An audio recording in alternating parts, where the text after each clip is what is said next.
Very welcome to all on exam Niti, सही दिशा। स्वागत है आप सबका एग्जाम नीति पर मेरे यानी माधवी कुशाग्र गौर के साथ। कैसे हैं आप सब? आई होप आप सब ठीक होंगे और अपना ध्यान रख रहे होंगे।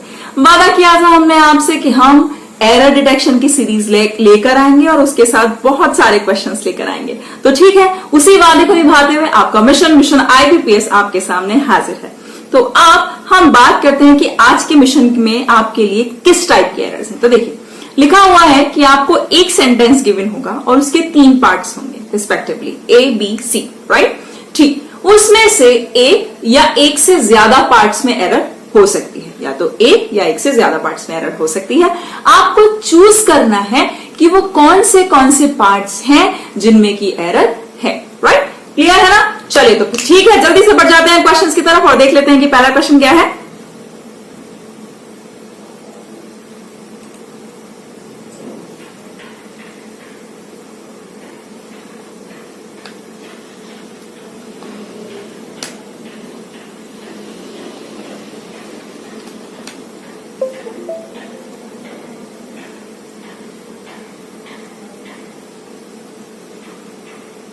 ठीक, तो हमारा क्वेश्चन कह रहा है कि विमेन डॉक्टर्स जो कि ट्रेन्स में अकेले ट्रेवल कर रही हैं and wanting a change of birth, और चाहती हैं कि उनकी बर्थ में, उनकी सीट में कोई चेंज हो जाए, वो अपनी बर्थ अगर बदलना चाहती हैं तो now they can avail the services.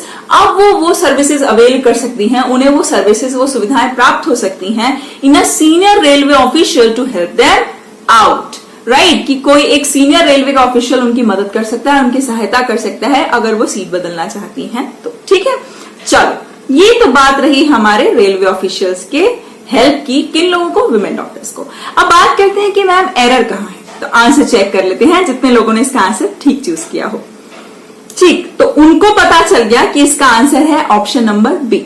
ठीक है, अब जान लेते हैं कि इसमें एरर क्या है। देखिए, अवेल कभी भी अकेला नहीं आता, अवेल कभी भी अकेला नहीं आता, बल्कि उसके साथ हमेशा ऑफ आता है। इंग्लिश में कुछ ऐसे वर्ब्स हैं जो हमेशा सिंगुलर फॉर्म में नहीं आते, बल्कि उनके साथ ऐसा नहीं होगा कि वो अकेले अकेले आ जाएंगे, अपनी प्रेजेंस को ऐसे ही दे देंगे, बल्कि उनके साथ ऑफ भी आता है या उनके साथ कोई फिक्स्ड प्रपोजिशंस आती हैं, राइट? तो इसलिए अवेल के साथ क्या आएगा? ऑफ आएगा। ठीक है, इसलिए अवेल के साथ यहां पर लिखा है अवेल द सर्विसेज इन, नहीं बल्कि avail the services of. Clear है?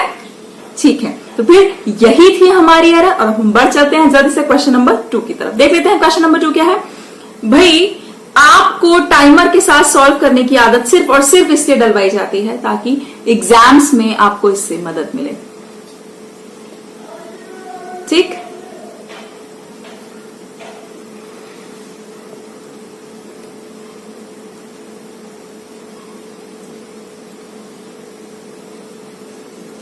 जल्दी से टाइमर समाप्त। तो ठीक, आप देख लेते हैं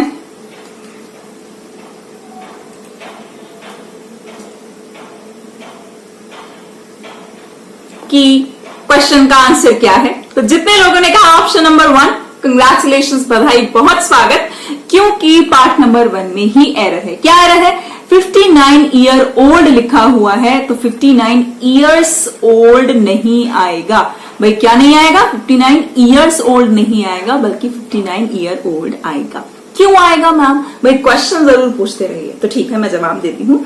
ऐसा है कि मैंने आपको पहले भी बताया था, अगर आप ये एरर डिटेक्शन की सीरीज को फॉलो कर रहे हैं तो आपने पहले भी देखा था कि जब भी कोई नंबर आता है और नंबर के बाद कोई यूनिट ऑफ मेजरमेंट आती है, या कोई ऐसा मिलियन, बिलियन, ट्रिलियन या कुछ भी इस तरह का नंबर के बाद कोई ऐसा यूनिट ऑफ मेजरमेंट आती है, या कोई ईयर लिखा हुआ आता है, या डजन, इस तरह का कुछ भी होता है, तो ध्यान रखिएगा उस चीज को हमेशा सिंगुलर फॉर्म में लिखा जाता है, प्लूरल फॉर्म में नहीं लिखा जाता। इसलिए नंबर के बाद यहाँ पर ईयर्स नहीं होगा, बल्कि क्या होगा?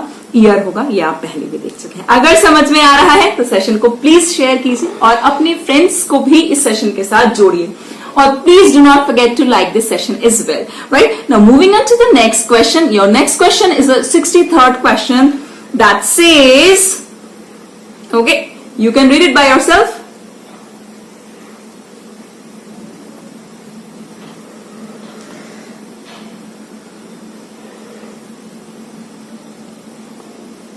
टाइम समाप्त हो रहा है भाई, जल्दी से पढ़ने की कोशिश कीजिए, ट्राई कीजिए। ओके, टाइम खत्म। तो आ जाते हैं क्वेश्चन की तरफ। क्वेश्चन कह रहा है, during interrogation it was revealed that the prime accused used to performing like bike stunts.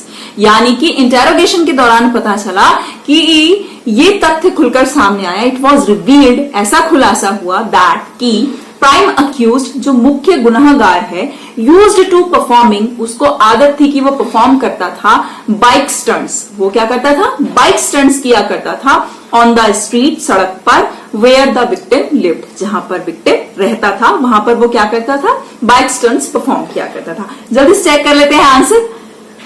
ठीक है, तो आंसर है option number 3, that is only option C. क्या गलती है? यूज टू, उसके बाद लिखा है परफॉर्म शुड रिप्लेस परफॉर्मिंग। यहां पर परफॉर्म आएगा बल्कि परफॉर्मिंग नहीं आएगा, क्योंकि आपको पता है कि अगर आपको दिख रहा है यूज्ड टू, तो क्योंकि वहां पर जनरली टू है तो टू के बाद वर्ब की कैसी फॉर्म आती है? आईएनजी वाली फॉर्म आती है। तो यहां पर आपने लिख दिया परफॉर्म और परफॉर्मिंग नहीं लिखा। पहली चीज तो ये। और दूसरी चीज ये, अब कुछ लोगों के मन में सवाल आएगा, भाई अगर आपने पढ़ रखा है तो बहुत अच्छी बात है, आपकी तैयारी बहुत पक्की है। अगर नहीं तो एक छोटा सा नोट है मेरे पास आपके लिए, वो ये है कि देखिए, अगर कोई भी हेल्पिंग वर्ब आती है, is, am, are, was verb, अगर कोई भी हेल्पिंग वर्ब आती है किससे पहले? यूज्ड टू से पहले। अगर यूज्ड टू से पहले कोई भी हेल्पिंग वर्ब आती है तो फिर आने वाला वर्ब कैसी फॉर्म में होता है? आईएनजी फॉर्म में होता है। लेकिन अगर यूज्ड टू से पहले कोई हेल्पिंग वर्ब इमीडिएटली पहले नहीं होती है तो फिर आने वाला वर्ब कैसी फॉर्म में होता है? अपनी फर्स्ट फॉर्म में होता है। क्लियर है? क्योंकि कोई हेल्पिंग वर्ब नहीं है तो फर्स्ट फॉर्म में, और अगर है, is, am, are, was verb कुछ लगा होता, ऐसा लिखा होता कि आर यूज्ड टू या इज यूज्ड टू, तो फिर परफॉर्मिंग ठीक था। लेकिन ऐसा नहीं लिखा तो इसलिए परफॉर्मिंग नहीं होगा, बल्कि क्या होगा? भाई क्या होगा? जल्दी से बता दीजिए। इसलिए वहां पर होगा परफॉर्म। ठीक है? ओके, ठीक है। अगर आपको समझ आया तो प्लीज सेशन को लाइक करें। And now moving on to the next question says that a proposal to enhance the funds given to ministers to carry out development works in their constituencies is under the consideration of the finance ministry. बहुत छोटा सा है और common error है काफी।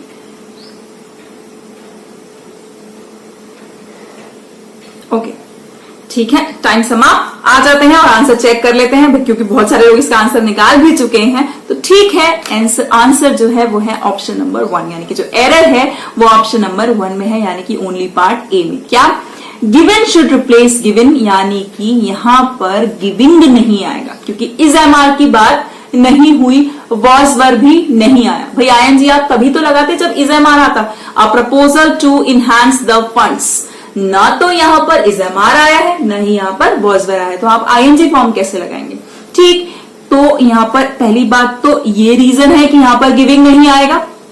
अब दूसरा सवाल ये है कि मैम फिर गिवन कैसे आएगा? गिवन ऐसे आएगा कि आपने नोटिस किया, आपने देखा कि आपकी बात हुई है कि एक प्रपोजल जो है क्या करने के लिए? फंड्स को मिनिस्टर्स को देने के लिए, to carry out development works, ताकि उससे वो विकास के कार्य कर सके अपनी अपनी कॉन्स्टिट्यूएंसीज में, is under the consideration of the finance ministry, finance ministry के कंसिडरेशन के अंतर्गत है।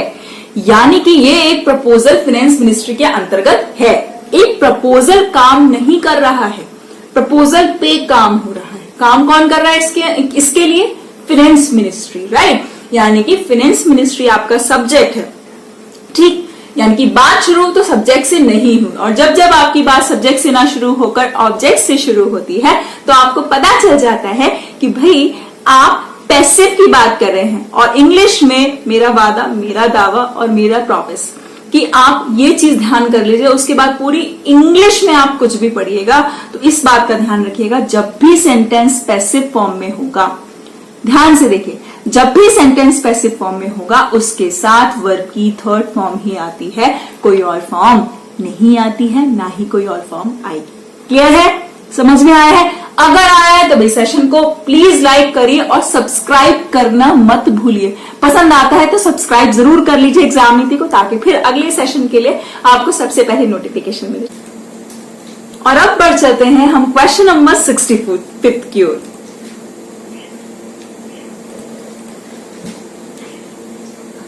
Now this question is talking about a 25-year-old migrant.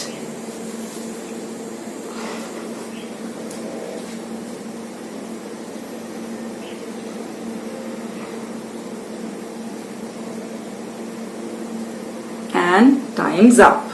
Okay, ठीक है। यानी कि एक 25 साल का जो माइग्रेंट वर्कर है उसने 1 करोड़ रुपए की लॉटरी जीती। जस्ट 3 days आफ्टर, सिर्फ 3 दिन हुए ही थे उसको coming to the city looking into work. उसको शहर में आए हुए सिर्फ 3 दिन होने के बाद ही उसने 1 करोड़ रुपए की लॉटरी जीत ली, जो कि वो अपने काम को देख रहा था। क्या वो अपने काम को देख रहा था? वॉज ही लुकिंग इनटू, क्या वो अपने काम को देख रहा था या वो अपने काम को ढूंढ रहा था, काम की तलाश में? भाई जल्दी बताइए। लुक फॉर होगा, लुक फॉर का मतलब होता है सर्च, और लुक इनटू का मतलब होता है किसी चीज को इन्वेस्टिगेट करना। तो वो अपने काम को इन्वेस्टिगेट कर रहा था या अपने काम को सर्च कर रहा था, ढूंढ रहा था। जॉब ढूंढते हैं ना हम, ढूंढने के लिए ना, इसलिए यहां पर लुक इनटू नहीं आकर बल्कि क्या आएगा? लुक फॉर आएगा। ठीक, चेक कर लेते हैं आपका आंसर। आपका आंसर वही है option number 3, that is option C, यानी कि पार्ट सी में एरर है। ठीक है, चलिए बढ़ जाते हैं हम नेक्स्ट क्वेश्चन की तरफ और देख लेते हैं नेक्स्ट क्वेश्चन क्या कह रहा है।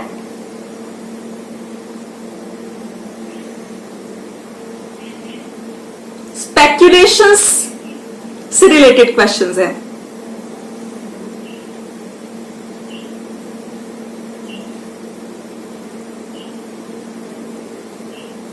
कम ऑन, जल्दी जल्दी।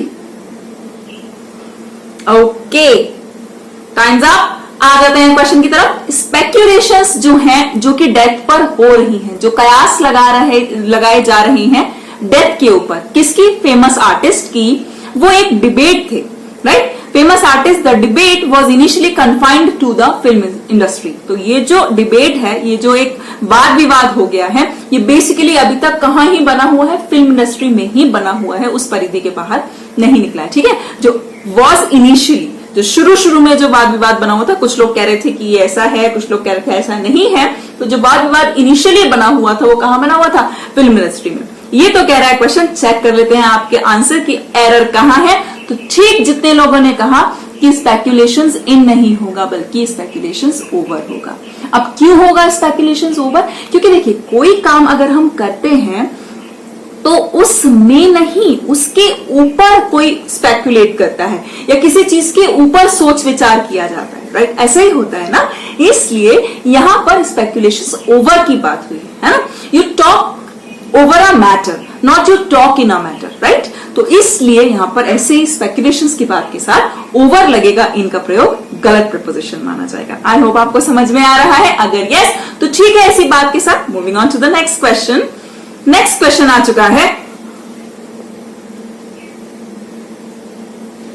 पढ़कर सॉल्व करने की कोशिश कीजिए, कुछ नहीं तो एटलीस्ट पढ़कर मीनिंग समझने के लिए ट्राई कीजिए।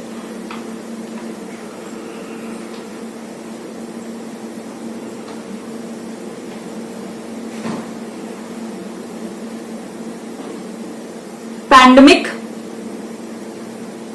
यस, पैंडेमिक मीन्स, जल्दी से बताइए भाई, पैंडेमिक का मतलब क्या होता है? भाई देखिए, पैंडेमिक का मतलब होता है महामारी। और इन दिनों कौन सी महामारी चल रही है?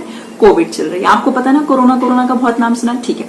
तो पैंडेमिक इज फोर्सिंग अस, वो हमें मजबूर कर रही है। क्यों कर रही है? टू अंडरस्टैंड, समझने के लिए the change nature of the society. जो इस वक्त सोसाइटी का, समाज का बदलता हुआ नेचर है, उसको समझने के लिए। लगातार नेचर सोसाइटी का बदल रहा है। जो लोग सोचते थे सिर्फ ऑफिस में ही बैठ के काम होता है, आज गलत साबित हो रहे हैं, राइट? तो बदल रहा है नेचर। अब एम्प्लॉयर सोच रहा है कि हम घर से ही काम करवा सकते हैं, तो ऑफिस के लाइट, बिजली, पंखा और आने जाने का कन्वीनियंस, ये सब क्यों खर्च करना, हम घर से ही काम करवाते हैं, राइट? तो सोसाइटी में और भी बहुत सारी चीजें बदल रही हैं। मेहमान घर नहीं आ रहे हैं, बल्कि दूर से ही हाथ जोड़ के भाई नमस्ते कर लिया जा रहा है ना। तो ऐसे बहुत सारा जो सोसाइटी का नेचर चेंज हो रहा है। तो एक तो बात ये हुई कि चेंज नेचर नहीं आएगा, बदल नेचर नहीं आएगा भाई। चेंज तो वर्ब है ना, आपको बात करनी है चेंजिंग। आईएनजी फॉर्म लगाकर आपको इस वर्ब को नाउन का काम करवाना है, एडजेक्टिव का काम कराना है, क्योंकि ये ऐसा नेचर है जो कि बदल रहा है, यानी कि नेचर की कोई क्वालिटी की बात हुई है ना। समझ में आ रहा है, नेचर की क्वालिटी की बात हो रही है, इसलिए यहां पर क्या आएगा, चेंजिंग। ठीक, changing nature of the society. तो भाई वाइल इन नॉर्थ इंडिया, जबकि नॉर्थ इंडिया में इट हैज ऑल्सो, इस महामारी के लिए इट यूज हुआ है, इसने एक और चीज करी है, इसने वे ऑफ थिंकिंग को भी बदल दिया है।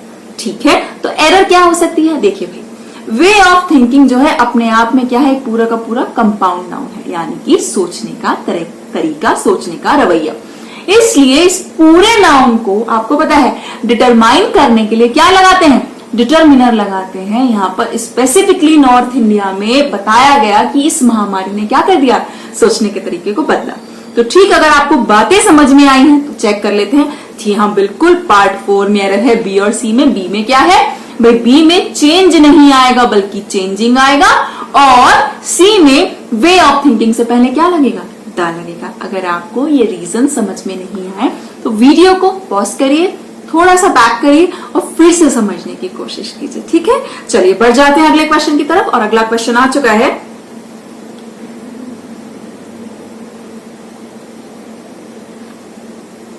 क्या कह रहा है भाई क्वेश्चन, समझने की कोशिश कीजिए। दिल्ली और corona,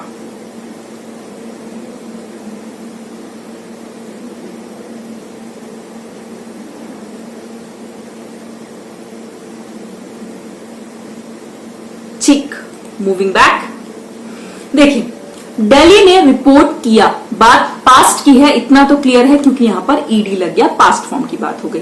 lowest number of new covid cases, यानी कि कोविड-19 के कम, सबसे कम लोएस्ट नंबर जो केसेस हैं वो इस वक्त किसने रिपोर्ट किए हैं, दिल्ली ने रिपोर्ट किए हैं। आपको आइडिया लग चुका है कि जो बात चल रही है वो दिल्ली से रिलेटेड और वहां पे कोरोना केसेस से रिलेटेड चल रही है। ठीक है, इन मोर देन अ मंथ, यानी कि महीने के अंदर। अब देखिए ये मंथ लिखा हुआ है, इन मोर देन मंथ, तो या तो भाई मंथ्स होगा, एक से ज्यादा महीने होंगे, या फिर एक मंथ होगा, है ना, ऐसे ही होगा ना।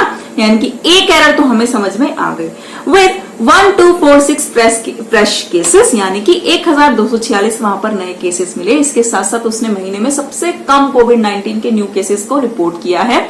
Being reported in the past 24 hours, पिछले 24 घंटे में जितने केसेस जो हैं उसने बताए हैं वो बताए 1246, लेकिन इस पूरे महीने में उसने कोविड-19 के जो नए केसेस आए वो थोड़े से कम रिपोर्ट किए। एरर चेक कर लेते हैं, एरर है option number 5, that is both A and B में। ए में समझ में आ गई क्या, कि भाई ये एडजेक्टिव की सुपरलेटिव डिग्री है, और एडजेक्टिव की हर सुपरलेटिव डिग्री से पहले क्या लगाया जाता है भाई, दा लगाया जाता है। क्लियर है, एडजेक्टिव की सुपरलेटिव डिग्री से पहले दा लगाया जाता है। ठीक है, और दूसरी चीज ये कि लिखा है मोर देन मंथ, अब या तो एक महीने से ज्यादा में, राइट, या फिर महीनों से ज्यादा में, 2 महीने 3 महीने, तो कुछ तो स्पेसिफाई करना पड़ेगा ना, इसलिए हमने कहा मोर देन अ मंथ। और कहीं ना कहीं आपने स्ट्रक्चर पहले भी सुन रखा होगा कि मोर देन अ मंथ, 1 महीने से ज्यादा के टाइम में। ठीक है, चलिए, यानी कि ए और बी में एरर मिली, तो हमारा ऑप्शन क्या हो गया, ऑप्शन नंबर 5। बढ़ते हैं अगले क्वेश्चन की तरफ। Next question,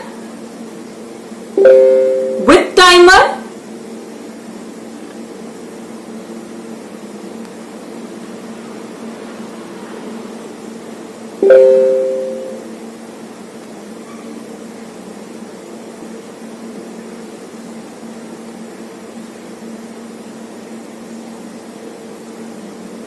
and time's up.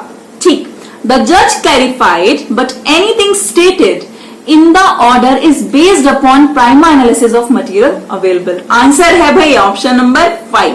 क्या गलती हुई, चेक कर लेते हैं। ए और बी में गलती हुई। ए, द जज क्लैरिफाइड, जज ने क्लैरिफाई किया, कि जज ने क्लैरिफाई लेकिन थोड़ी ना किया, जज ने क्लैरिफाई किया, क्या किया, कि एनीथिंग स्टेटेड, जो कुछ भी कहा गया है ना, तो यहां पर लगेगा की, यानी कि जो एक करेक्ट रिलेटिव प्रोनाउन होगा वो दैट होगा, ना कि यहां पर कंजंक्शन बट की जरूरत है। पहली एरर तो ये। दूसरा, आपको पता चल गया लिखा है एनीथिंग स्टेटेड, जज क्लैरिफाइड, दोनों की कैसी फॉर्म है भाई, पास्ट फॉर्म है ना, दोनों में क्या लगा है, ईडी लगा है, इधर भी ईडी लगा है, यानी कि पूरा का पूरा सेंटेंस का जो फर्स्ट पार्ट है वो पास्ट फॉर्म में, पास्ट फॉर्म में तो है, यानी कि सेंटेंस कैसा हो गया भाई, पास्ट टेंस में हो गया। तो लिखा है इन द ऑर्डर इज नहीं आएगा, बल्कि क्या आएगा, वॉज आएगा। समझ आया वॉज क्यों आएगा, क्योंकि जब सेंटेंस शुरू हुआ और वो पास्ट फॉर्म में था तो वो बीच में जाके अपनी फॉर्म चेंज नहीं करेगा ना, वो बीच में जाके भी अपनी ही फॉर्म को रिटेन करेगा, इसलिए यहाँ पर इज नहीं आएगा बल्कि क्या आएगा, वॉज आएगा। तो एरर कहाँ थी, ए और बी में। ठीक है, बढ़ जाते हैं नेक्स्ट क्वेश्चन।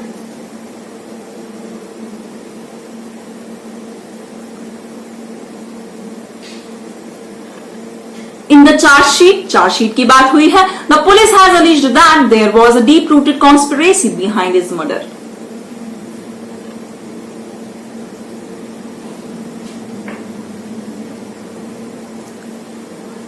टाइम जा रहा है भी, गया।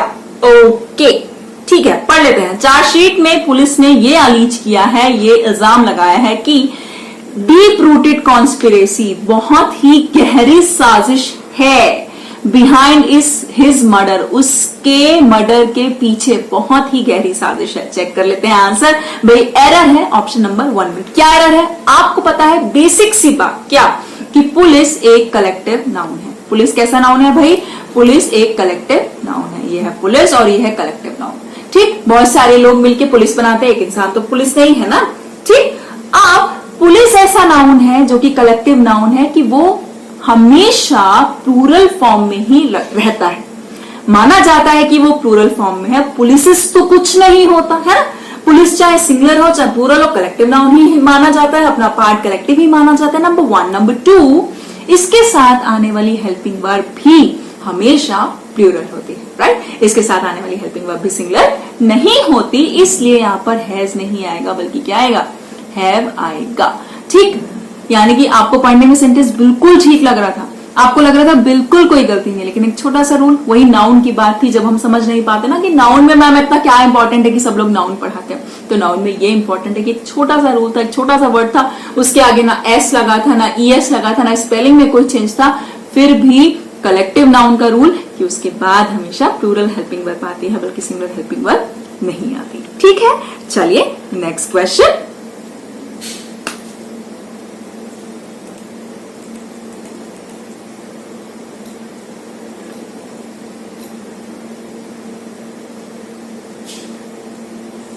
एक हॉस्पिटल ऑफिशियल का स्टेटमेंट है ये।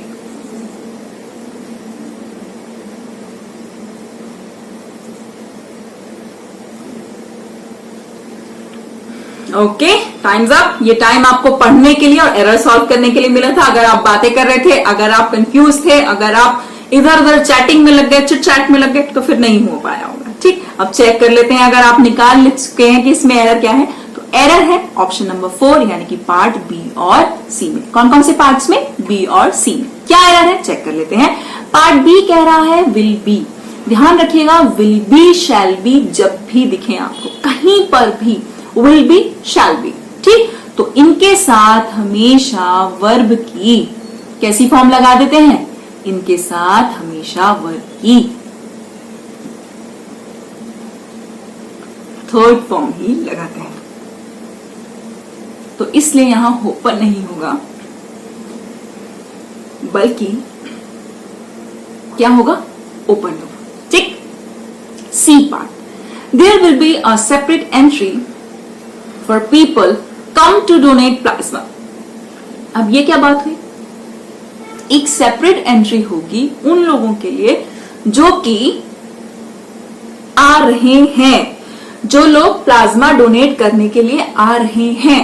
ठीक, ऐसा तो नहीं बोले ना पीपल कम टू, ये क्या बात है, देयर विल बी एक एंट्री होगी सेपरेट जो कि आते हैं, नहीं जो कि आ रहे हैं, इसलिए यहां पर होगा people coming to donate plasma, यानी कि आईएनजी फॉर्म की बात हो रही है। सेंटेंस जो है यहाँ पे जो मोशन है, जो एक्शन है, वो कॉन्टिन्यूअसली बना हुआ है। जो लोग आपका प्लाज्मा, अपना प्लाज्मा डोनेट करने आ रहे हैं, राइट, उनकी एंट्री सेपरेट की जाएगी, अलग होगी, तो यहां पर लगेगा आईएनजी फॉर्म क्योंकि बात कॉन्टिन्यूअस चल रही है। ठीक, moving on to the next question number 72।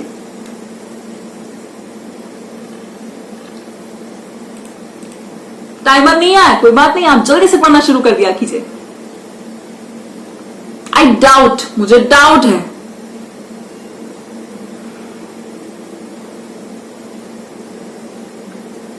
There is material enough on record to presume whether the applicant was present at the spot of the crime.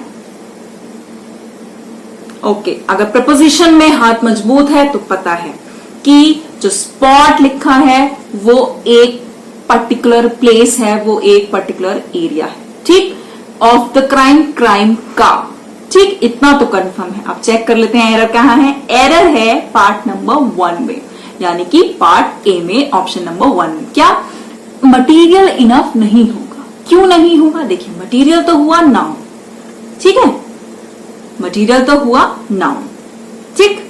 अब नाउन को क्वालिफाई कौन करता है? जल्दी से बताइए, नाउन को क्वालिफाई कौन करता है? एडजेक्टिव करता है ना। तो एडजेक्टिव को नाउन से पहले आना पड़ता है, नाउन के बाद नहीं आना पड़ता है ना। इसलिए क्या लिखा जाएगा यहाँ पर? Enough material. मुझे डाउट है कि इनफ मटेरियल है रिकॉर्ड्स में टू प्रिज्यूम, ऐसा पहले से मान के चलने के लिए कि वेदर कि क्या हकीकत में एप्लीकेंट क्राइम के स्पॉट पर मौजूद भी था या नहीं था, राइट। जो एप्लीकेंट है, जो अक्यूज्ड है, क्या वो वहां पर जब क्राइम हो रहा था, ऑफ द क्राइम के स्पॉट पर, एट द स्पॉट, वहां पर वो था भी, प्रेजेंट था भी या नहीं। तो ऐसा प्रिज्यूम करके चलने के लिए जो रिकॉर्ड्स हैं उनके मटेरियल, इनफ मटेरियल वहां पर प्रेजेंट है या नहीं है, इस पर मुझे डाउट है ना। ये बात उसने कही है तो पता होना चाहिए, क्योंकि मटेरियल नाउन है और हर नाउन को क्वालिफाई कौन कहता है? एक एडजेक्टिव कहता है। इसलिए यहाँ पर इनफ पहले आएगा और मटेरियल बाद में, ठीक है। चलिए नेक्स्ट क्वेश्चन। दिल्ली कोर्ट की बात हुई है ना, दिल्ली कोर्ट की बात हुई है और उसने मंडे एक स्टेटमेंट रिलीज किया है।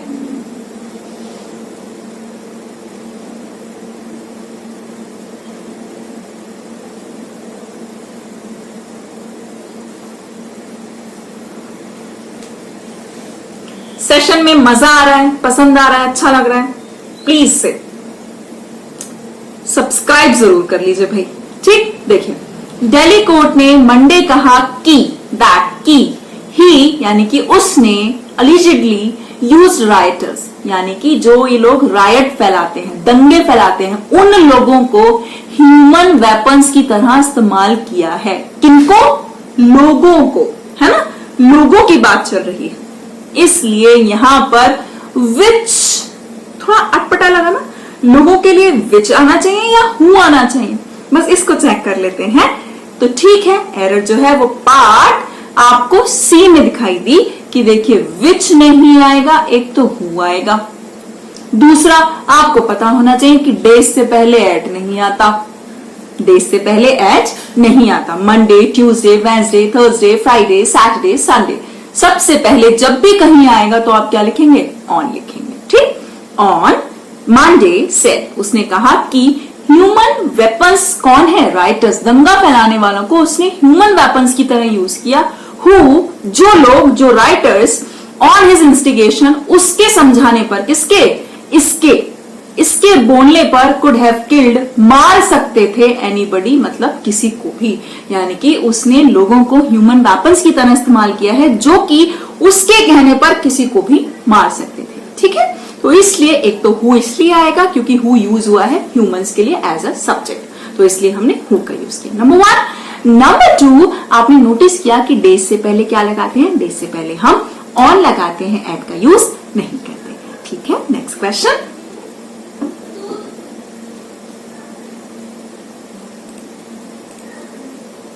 Three minors have been apprehended for allegedly stabbing a man for death in West Delhi's Kaila.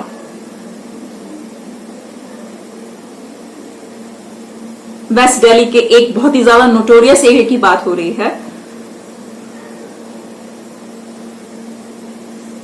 Okay, ठीक, तो इतना तो पता चल गया हमें पता कि स्टैब किसी को करते हैं, चाकू मारा और इतना मारा, इतना गहरा चाकू मारा और इतनी बार चाकू से उस पर वार किया कि फाइनली उसको मार डाला, उसको डेथ के रास्ते पर पहुंचा दिया। तो अ मैन फॉर डेथ नहीं होता बल्कि डेथ होता है टू डेथ, यानी कि इतना चाकू मारा कि फाइनली उसको मार ही डाला। तो स्टेप टू डेथ। क्लियर है? स्टेप टू डेथ, यानी कि जो एरर है वो पार्ट बी में है, यानी कि ऑप्शन नंबर 2 आपका आंसर होगा। क्लियर हो गया? ठीक, इसलिए स्टेप 4 नहीं आएगा यहां पर, स्टेप 2 आएगा। Step a man to death, एक इंसान को चाकू मार के मार डाला। अब बढ़ चलते हैं आज के सेशन के लास्ट क्वेश्चन की तरफ और देख लेते हैं व्हाट इट हैज टू से। His family said in the day of the incident, the friend had came to meet him but did not help him at the time of the incident.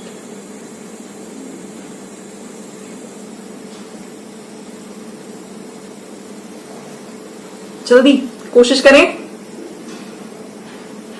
Okay, ठीक है, times up. अब जल्दी से देख लेते हैं कि भाई एरर कहाँ है। एक तो आपको पता है कि Monday, Tuesday, Wednesday, Thursday, Friday, Saturday और संडे, इन सबसे पहले ऑन लगता है ना।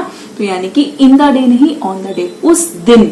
ठीक, उस दिन हिज फैमिली सेड, उसकी फैमिली ने कहा कि on the day of the incident, incident वाले दिन। ऑन द डे होगा, इन द डे नहीं होगा। ठीक, ऑन, उस दिन में नहीं, उस दिन। द फ्रेंड हैड कम, उसका फ्रेंड आया था। हैड, केम नहीं होगा बल्कि कम होगा। क्यों होगा मैम कम? क्योंकि आपको पता है हैज, हैव और हैड के साथ वर्ब की थर्ड फॉर्म लगती है। ठीक, तो यानी कि कम की फर्स्ट फॉर्म कम, सेकंड फॉर्म केम और थर्ड फॉर्म क्या होती है? कम होती है। ठीक है, तो his friend had come to meet him but did not help him, लेकिन उसकी हेल्प नहीं की at the time of the incident, जिस वक्त ये वाकया उसके साथ हुआ उस वक्त उसकी हेल्प नहीं की। ठीक, तो आपको पता चल गया कि एरर कहाँ का है। एक तो पार्ट ए में, दूसरा पार्ट बी में, और ए भी हमें गिवन ऑप्शन नंबर 5 है, तो इसलिए आपका ऑप्शन 5 जो है वो इस एरर का आंसर है। ठीक है, आई होप आपको ये सेशन पसंद आया है। तो अब आपको करना क्या है, अब आपको बहुत सारी प्रैक्टिस करनी है, बहुत सारे एरर्स की प्रैक्टिस करनी है और आपको जुड़े रहना है एग्जाम के साथ। Till then stay safe, be safe, keep practising. Thank you so much, and till then, carpe डियम।